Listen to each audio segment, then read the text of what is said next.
El Santo Evangelio según Lucas. Gloria a ti, oh Señor. María dijo, mi alma alaba la grandeza del Señor.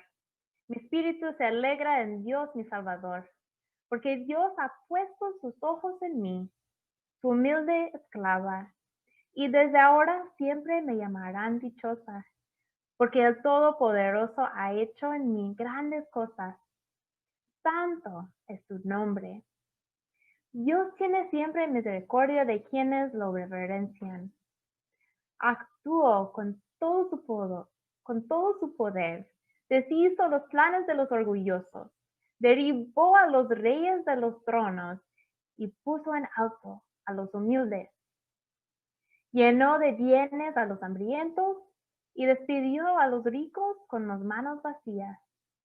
Ayudó al pueblo de Israel, su siervo, y no se olvidó de tratarlo con misericordia. Así lo había prometido a nuestros antepasados y a Abraham y a sus futuros descendientes. El Evangelio del Señor. Alabanzas a ti, oh Cristo. The Gospel according to Luke. Glory to you, O Lord. My soul proclaims the greatness of the Lord. My spirit rejoices in God, my Savior. For you, Lord, have looked with favor on your lowly servant. From this day, all generations will call me blessed. You, the Almighty, have done great things for me, and holy is your name. You have mercy on those who fear you. From generation to generation, you have shown strength with your arms and scattered the proud in their conceit, casting down the mighty from their thrones and lifting up the lowly. You have filled the hungry with good things and sent the rich away empty. You have come to the aid of your servant Israel to remember the promise of mercy, the promise made to our forebears, to Abraham and his children forever. This is the gospel of the Lord. Praise to you, O Christ.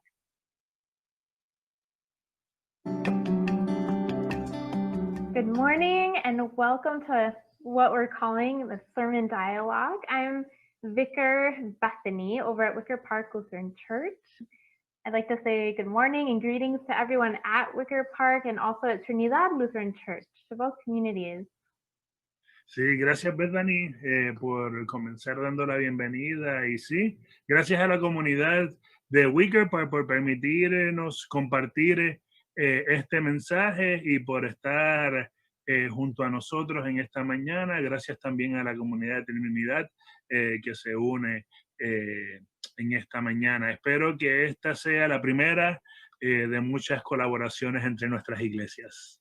Was a few months or weeks ago now that I asked you, Eddie, about doing some sort of a collaboration between our churches, and you suggested doing a sermon in this way, a conversation, and I was really excited about that and doing it bilingually. So here we are trying that out, and it's an experiment, as you say, but here we are trying to both speak in our own languages, but we'll also be trying to paraphrase what the other person says so that everyone at both churches, and no matter what language they speak, will be able to follow along with us. Sí, y tú tienes razón, esto pues es más o menos un experimento buscando una manera de predicar en dos lenguajes sin tener que estar traduciendo palabra por palabra, pero al mismo tiempo ver cómo podemos entrar en un diálogo así medio tipo pentecostés, donde se hablaban diferentes idiomas o se escuchaban en el idioma que uno entendía, pero al mismo tiempo ellos podían comunicarse. Entonces esperamos que este experimento sea fructífero y actually, si alguno de ustedes nos quiere dejar saber qué les pareció, los feedback, las retroalimentaciones son muy bienvenidas. That'd be great. If anyone wants to give us feedback on how they thought this went, we'd love to hear it. Yes. So Eddie, Yes. something that caught my attention in this passage is the story, um, the stories about ourselves and others, and the stories that are told to us about ourselves. So in the first chapters of Luke, uh, where we find this passage, we get these intimate glimpses into the lives of a few individual Yes. people, like Zechariah and Elizabeth, and now Mary, and we get to hear their voices and their Mhm, stories. mhm. And so in this passage, um, I think it's interesting because we're not only getting to hear her story and her voice, but we're also getting a little bit of a glimpse of what society was wanting her story to be and what story they had written for her. So I'm wondering what you think about that story and what we can gather from the text about that. Sí, sí, mira, yo creo que sí, tú tienes un punto ahí, Bethany, porque cuando hablas de las historias y cómo las sociedades perciben las historias, eh, tal vez por las distintas identidades, circunstancias, ¿verdad?, que uno tiene. Tomando a María y a Elizabeth, por ejemplo, pues María y era una mujer joven que no se había casado todavía y que muchas tradiciones, pues como la nuestra, entienden que María no había comenzado pues su vida sexual y partiendo de esto podemos entender un poco, tal vez porque María estaba, quién sabe, un poco asustada, ya que pues en el primer siglo pudieron haberse creado muchísimas historias referente a María eh, al quedar embarazada, pues antes de los parámetros, ¿no? Que había establecido la sociedad de cuándo, dónde, cómo se da ese proceso de desarrollar la maternidad. Pero en el primer siglo, mira, tristemente y aún lamentable, es ver cómo en el siglo actual todavía vemos cosas parecidas, pero las mujeres eran vistas como propiedad del hombre. Y por lo tanto, pues las circunstancias para María no era muy provechosa, no era muy buena, porque la ubican entonces en una posición de vergüenza. Y la sociedad del siglo I, la dinámica de honor y vergüenza está sumamente presente. Por el contrario, ¿verdad? María, pues era una mujer estéril que había vivido en esa posición de vergüenza, porque nuevamente en el siglo I y lamentablemente en el siglo actual también, el valor de la mujer depende de su capacidad para procrear, la capacidad que tiene la mujer para ser madre. Entonces, estas historias y narrativas impuestas por la sociedad, Bethany, y sus circunstancias necesitaban en cierto aspecto ser tal vez clarificada o renarrada, no sé. Y es posible que el autor de Lucas esté renarrando y combatiéndonos tal vez distintas historias que estaban saliendo o que estaban siendo mencionadas durante ese tiempo. Yeah. Yeah, so if I understand what you're saying, which I completely agree with, is that women in Mary's time really had their stories dictated to them by Yeah. society. Um, Both Mary and Elizabeth were living in a culture where they were expected to have children by a certain time and in a certain way. And yeah, that was, period. That was it. Like that was what defined them as women. And they were less valuable to society if they didn't comply with those Yes. expectations. And like you said, it seems like Luke might be trying to tell us kind of what these expectations were for these pre-written stories were for them as women, and also trying to maybe re-narrate or retell some of their stories. Ujú. Yeah, so we read that Mary was running to Elizabeth, like running, and like in English it says she was going with haste, and so I feel like that really plays into what we're talking about. I mean, I can just imagine that part of this rush that she was in was because she felt Right. worried or even in danger. And as a woman in today's society, which, like you said, isn't too different, unfortunately, we still live with a lot of those societal pressures that women lived with in Mary's time. I can imagine this huge mix of emotions she must have had, not only to receive the news that she was suddenly gonna have a baby out of nowhere, but that it was gonna be in a way completely outside of what the expectations were for her and her age and where she was at in life, not being married yet and being quite young. So, Me parece interesante que hayas mencionado esa parte y lo otro, y ahora por lo menos en la sociedad estadounidense, mujeres en el siglo XXI y mujeres de color también en particular, ¿verdad? Aun cuando tenemos 2000 años de distancia entre la época de María y Elizabeth con la nuestra, parece que se han mantenido muchísimas cosas iguales, tú sabes, aunque han habido muchos otros cambios. Y esas preguntas que te hace de cómo ellas se deben estar sintiendo, me parecen que son muy pertinentes. ¿Sabe? ¿En qué dependía la seguridad de María? ¿Se sentía María segura? Como bien dices, tal vez el hogar de Elizabeth era un lugar más seguro para ella.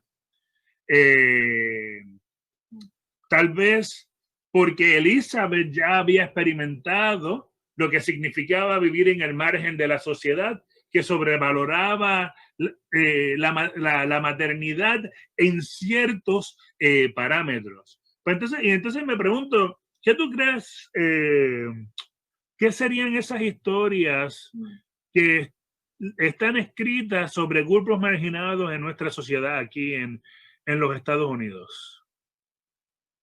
yeah, that's a great question, Eddie. So, you asked what are some of the pre-written stories that we still find today in our context, specifically in the United States.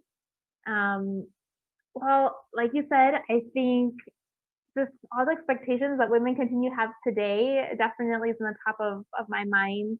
We still have expectations of beauty, of having keeping up a career, and at the same time maintaining all of our household responsibilities at the same time. And we still have these expectations of around children and not only if we have children, but also how we have children and when we have children and all these things. So, but I also think that women definitely aren't the only group of folks that are still dealing with these pre-written narratives or stories about their lives or about our lives. I'm also thinking about our own city, and I know I hear preconceived notions about my neighborhood. I live in Hyde Park. We both live in Hyde Park. I hear stories all the time, or I hear friends and family that wonder if it's safe to visit me, or they've heard certain things about my neighborhood, and I can tell them if it's true or not. Like I live here, I know the whole story. I also have these preconceived notions of other neighborhoods that I don't live in, and Yeah. as it is with any neighborhood, and I imagine with Wicker Park and Humboldt Park as well. So even though they're so close to each other, can also uh, especially during this time of pandemic when we are kind of staying close to home and can't go out very much, it can be so hard to stick to those preconceived ideas we have about those other neighborhoods, and it can be really hard to get past those pre-written stories, if you will, that we have about other places, other neighborhoods, and other people that we're not familiar with. Yeah. Yeah, yo creo que me parece bien lo que planteas, esta cuestión de cómo a veces cuando no pertenecemos a cierta comunidad, comenzamos a crear estereotipos, ¿verdad? Mhm.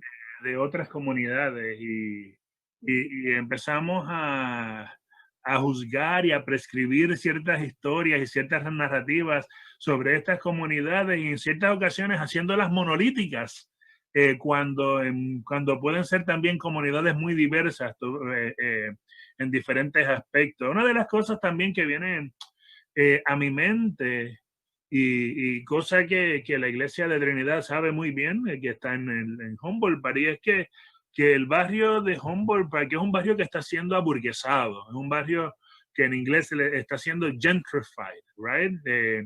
Donde una comunidad, la comunidad puertorriqueña que lleva años viviendo en esta comunidad o en esta localidad, comienza a ser desplazada porque personas adineradas, que en su mayoría son blancas, están comenzando a mudarse en estos espacios, imposibilitando entonces la sobrevivencia de la comunidad que ya existía en este espacio. Y entonces me hago varias preguntas porque ¿qué puede simbolizar este desplazamiento, verdad? ¿Qué es lo que le dice este desplazamiento a la comunidad que está ahí, ¿saben? Le dice, no eres bienvenido en tu propio espacio, no eres bienvenida en tu propio espacio. Sí, me parece interesante esto que plantea.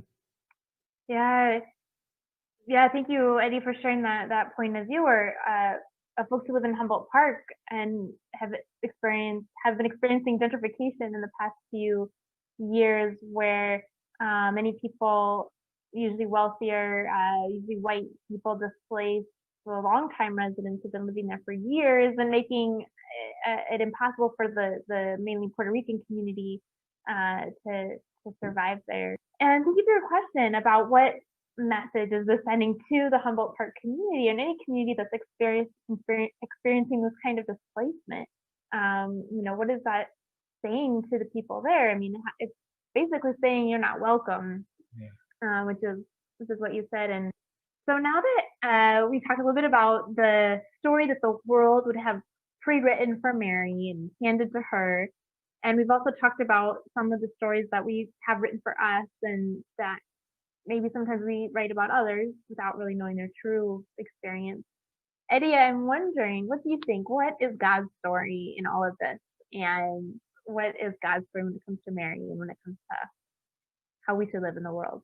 Sí, interesante del texto es que muchos de nosotros estamos acostumbrados a vivir, y es que por más que intentemos de vivir bajo estos parámetros que nos provee el mundo, casi nunca es posible, ¿no? Para María no lo fue, para Elizabeth tampoco.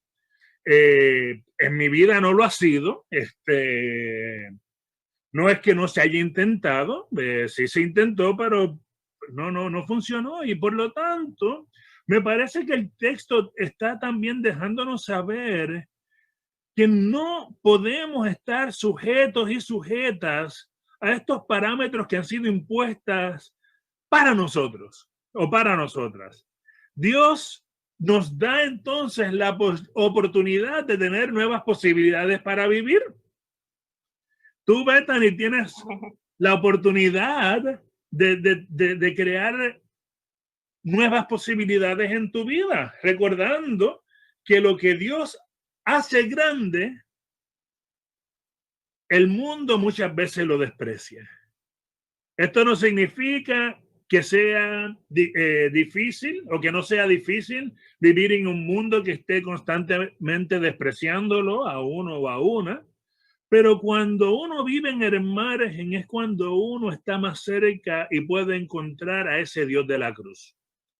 Esto pues me lleva a pensar en el libro de Hechos, que por cierto, el autor es el mismo que escribió Lucas, cuando Hechos 10:15 dice: lo que Dios ha purificado, no lo llames profano. Y Bethany, ¿sabes qué? Es que nosotros hemos sido purificados, nosotros hemos sido justificados por el amor de Dios.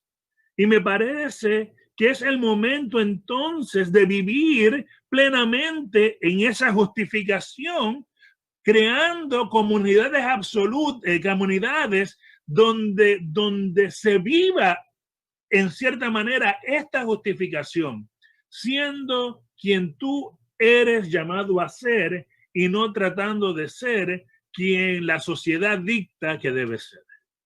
Yeah, no, Amazing, Eddie. Yeah, so like you said, so many times, even though the world tries as it may to force its parameters on us, it's just not possible. It didn't happen with Mary. It didn't happen to Elizabeth. You said for yourself, it hasn't happened.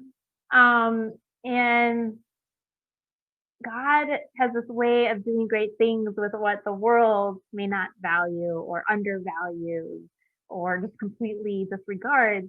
God reverses the vision of the world's vision for what is good and what's bad and what's clean and what's unclean, and God is even found in the margins and in the places that you wouldn't expect to find God, like dying on a cross. And you mentioned Acts 10:15, which is the same author as Luke, in the verse is never consider unclean what God has made pure. And so you remind us that God calls us clean and good and loved as much as the world might tell us otherwise. So thank you for that reminder that God rewrites our story and that we have been justified by God's love. I really like this idea of community that you mentioned, and as I think of how we can be community and create communities where everyone can write their own story. It doesn't have to live by the stories or the parameters that the world might create for us.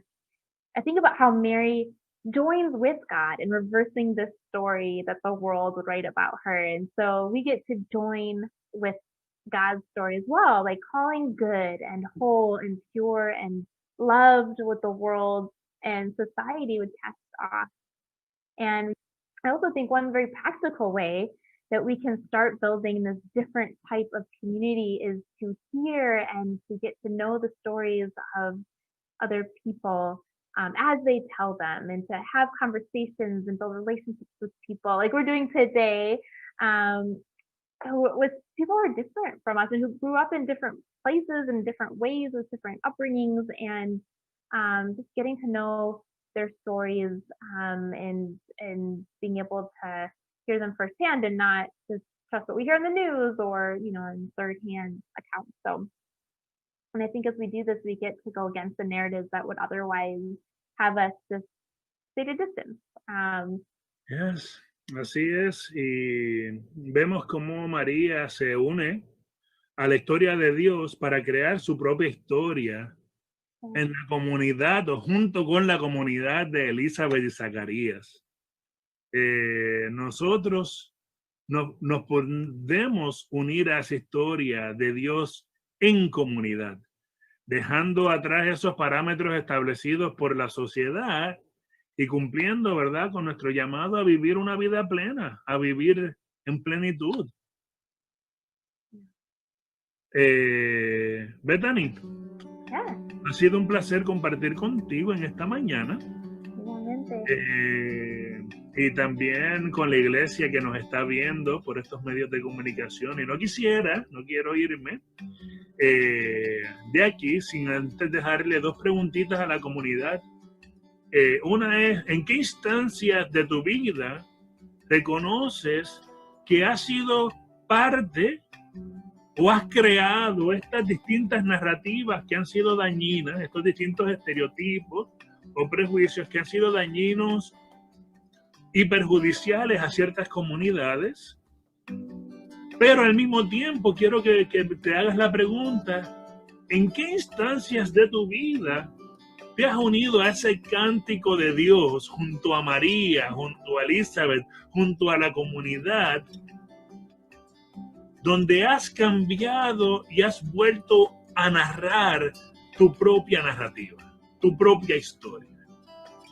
Me parece que esas son dos preguntas que serían buenas dejarla como asignación y que la gente medite, porque al fin y al cabo ellos, y nosotros tenemos que reflexionar sobre estas cosas en nuestras vidas y desde nuestro contexto.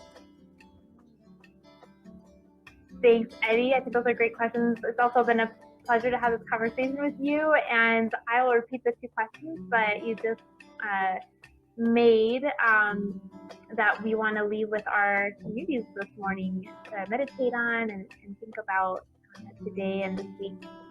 So we're wondering, first, in what places in your life have you participated in perpetuating perhaps harmful narratives about other communities? And in what moments have you been able to join in this song to God, join with Mary, join with Elizabeth, and join in God's story as you are able to rewrite your own story, and not live under the parameters maybe that the world might otherwise have for you. Yeah. Thank you again, Bethany. Y Yeah, le thank decimos a you. la gente, Gracias. God bless you. Dios le bendiga. Bless you. Yes.